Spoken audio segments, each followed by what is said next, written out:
সড়ক পরিবহনের এই বিকাশের এই চূড়ান্ত পর্যায়ে এসে সড়ক পরিবহন কর্তৃপক্ষ এবং নিয়ন্ত্রণকারী কর্তৃপক্ষ বিআরটি যোগাযোগ মন্ত্রণালয় মনে করছে বাংলাদেশের অগ্রগতি আরও দ্রুত করার জন্যে সমন্বিত যোগাযোগ ব্যবস্থা চালু করা দরকার। রেলপথ, নৌপথ, সড়কপথ। বাংলাদেশের এই সড়ক পথের যে দুর্ঘটনা একটা জীবনে একটা মৃত্যু, একটা পরিবারের কান্না বয়ে আনে, অর্থনীতিতে বড় ধরনের ক্ষতি বয়ে আনে।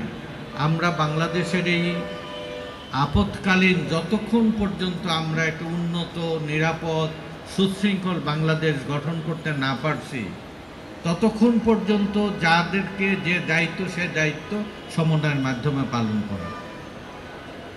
চোখে দেখার না কারণে, কম দেখার কারণে যে দুর্ঘটনাগুলো ঘটে, একটা যদি বাসে 30 জন যাত্রী থাকে একটা মর্মান্তিক একটা পরিণতি ডেকে আনে।